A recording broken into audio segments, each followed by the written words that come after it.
ఓ ముఖ్యమంత్రిని వాళ్ళు చేస్తే విధ్వంసం కష్టం నష్టం అనేది ఎలా ఉంటుందో ఒకసారి తెలుస్తుందని మీ అందరికీ తెలియజేసుకుంటున్నాను. అక్కడే రాకముందే సరిహద్దుల్లోనే కాల్చిపారదొబ్బుతారు. ఓ ముఖ్యమంత్రిని వాళ్ళు చేస్తే విధ్వంసం కష్టం నష్టం అనేది ఎలా ఉంటుందో ఒకసారి తెలుస్తుందని మీ అందరికీ తెలియజేసుకుంటున్నాను. అక్కడే రాకముందే సరిహద్దుల్లోనే కాల్చిపారదొబ్బుతారు అతను రానికుండా. అంటే నేను అనేది ఏంటంటే అటువంటి ఒక ఉద్యమం రావాలి మీ అందరిలో.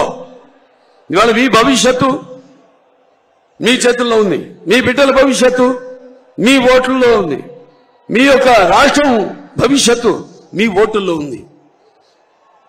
అందరూ ఉద్యమించాలి. కులాలు మతాలు ఇవి కాదు. రక్తానికి జాతి లేదు, మాంసానికి మతం లేదు, చర్మానికి కులం లేదు, ఇవి కాదు మనకి కూడు పెట్టేవి. ఇవాళ అందరూ మన ఆంధ్ర రాష్ట్రం వైపు చూసి అభియానాలు చేస్తున్నారు, నవ్వుతున్నారు. కొంతమంది అయితే చాలా మటుకు అసలు ఆంధ్ర రాష్ట్రం గురించి పల్లెత్తు మాట అంటలేదు. రేపు ఇదే కొనసాగితే నేను హెచ్చరిస్తున్నాను, ప్రపంచ పటంలో కూడా మన ఆంధ్ర రాష్ట్రం ఉండదు అని సభాముఖంగా మీకు తెలియజేసుకుంటున్నాను. ఆనాడు ఎంతో మంది పొట్టి శ్రీరాములు గారు అయితే నీతి అమరజీవి అందరూ కూడా తెలుగు వారికి ప్రత్యేక రాష్ట్రం కోసం పోరాడారు. అలాగే ఆంగ్లేయులు గుండె ఎదురొట్టారు, స్వాతంత్ర పోరాటంలో పాల్గొన్నారు. తారక రామారావు గారు ఏదైతే చిన్నపు చూస్తున్నారో మన తెలుగు జాతిని ఆత్మ గౌరవం కోసం ఆయన తెలుగుదేశం పార్టీని స్థాపించారు. తెలుగు వాళ్ళకు ఒక గుర్తింపు తీసుకొచ్చారు. అలాగే మన చంద్రబాబు నాయుడు గారు తెలుగు వాళ్ళలో ఒక ఆత్మ విశ్వాసాన్ని పెంచారు. వాళ్ళ తెలివితేటల్ని ప్రపంచ వ్యాప్తంగా ఆయన తెలియజేశారు.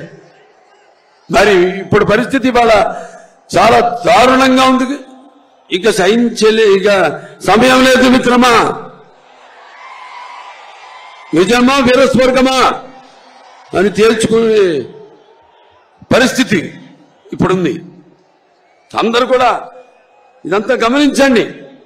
గమనించట్లేదని కాదు, గమనిస్తున్నారు. కానీ ఈ యొక్క ఉచిత పథకాల మాయలో పడవద్దు మీరు. ఎందుకంటే ఆనాడు చంద్రబాబు నాయుడు అంత అభివృద్ధి చేశారు. ఈ రోజు నేను చెప్పినట్టు రాష్ట్రంలో జరుగుతుంది ఏమీ లేదు. సర్వనాశనం, కష్టం, నష్టం. అది విద్యలో కానివ్వండి, వైద్యంలో కానివ్వండి, లేకపోతే గుడిలో కానివ్వండి, బడిలో కానివ్వండి, అన్ని విధాలుగా అన్ని రకాలుగా ఈ రాష్ట్రాన్ని సర్వనాశనం చేస్తున్నాడు ఈ సైకో. వాళ్ళలో కూడా ఉంది, వాళ్ళ పార్టీలో కూడా. ఇవాళ ఎంతో మంది ఎమ్మెల్యేలు వాళ్ళు కొంతమంది ప్రకటించడం జరిగింది. మరి ఎవరెవరో వర్గాలు వాళ్ళ సీట్లు మాత్రం మార్చలేదు. మీరు నమ్ముకున్నారు కొన్ని వర్గాల పార్టీని, వాళ్ళని మాత్రం మార్చారు. సో సామాజిక న్యాయం ఎక్కడ జరుగుతోంది అని నేను ప్రశ్నిస్తున్నాను. మీరు ఆత్మ పరిశీలన చేసుకోండి, ఏం జరుగుతుంది ఇక్కడ అన్నది.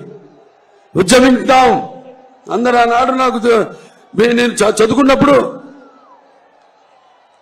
నా పాఠ్యాంశంలో ఒక ఫ్రెంచ్ మహారాజు లూయి ద 16 ఇలాగే ఈ పిచ్చోళ్ళగే తాడపల్లికి అదే అతని సామ్రాజ్యం ఏదో కూపస్థ మండుకంలాగా కప్ప బావి తన ఉన్న బావే తన సర్వస్వం అనుకుంటుంది, తన ప్రపంచం అనుకుంటుంది. అలా అనుకుంటున్న అటువంటి ఆ లూయి ద 16ని బయటికి లాక్కొచ్చి జనం తల నరికారు. అప్పుడే మొదలైంది ఫ్రెంచ్ రెవల్యూషన్. అటువంటి పరిస్థితి వేళ ఇక్కడ ఉంది. మనమంతా కూడా మన హక్కుల కోసం ఏ ఒక్క ఛాన్స్ అని చెప్పి అధికారంలోకి వచ్చి మొత్తం అన్ని సర్వ వ్యవస్థలో నిర్వీర్యం చేశాడు. అందరినీ అంటే యువతనైతే మీ పరిశ్రమలు రాకుండా, యువతకి చదువు రాకుండా ఈ గంజాయి ఏదైతే ఇవన్నీ ప్రవేశపెట్టారో వాళ్ళని వేలెత్తి ప్రశ్నించకుండా ఏవేవైతే అలా మత్తు పదార్థాలకి అలవాటు చేస్తున్నాడో, ఎలా ప్రజలు ఈ రాష్ట్రాన్ని వలస వెళ్ళిపోతున్నారు వేరే రాష్ట్రాలకు. ఇవాళ మరి కట్టిన తెలుగుదేశం అధికారంలో ఉన్నప్పుడు కట్టిన టిట్కోడ్లు ఉన్నాయి, అవన్నీ ఎవరికి పంచిపెట్టలేదు. ఏదో టైం టేబుల్ మాత్రం ఒకటి ఇచ్చాడు. ఈ నెల ఈ జిల్లాల్లో టిడ్కో ఇళ్ళు మేము అందరికీ పంచుతామని. ఇప్పటిదాకా ఒక్క ఇల్లు పంచిన పాపానికి పోలేదు. ఎవరు చెప్పాను నేను చాలా సందర్భాల్లో. ఇప్పుడు ఇచ్చినా కూడా మీరు వెళ్లే మీరు నివాసయోగ్యమైన ఇల్లు కావని, దయచేసి ఎళ్ళకండి, తీసుకోకండి ఇల్లు. అతనికి కావాల్సింది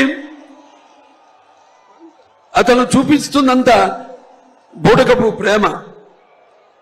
మళ్ళీ ఎలక్షన్లు వస్తున్నాయి, బోల్డని పథకాలు అందరికీ ప్రకటిస్తున్నాడు. ఇదిగో మళ్ళీ వచ్చాక కాదు, ఇప్పుడున్న ఇప్పుడు అయిపోతున్నాయి, ఇంకా 3 నెలల్లో ఎన్నికలు రాబోతున్నాయి మనకి. ఈ ఉన్న 5 సంవత్సరాలు ఎక్కడ చచ్చాడని, ఏం చేశాడని, ఎవరిని ఉద్ధరించాడని,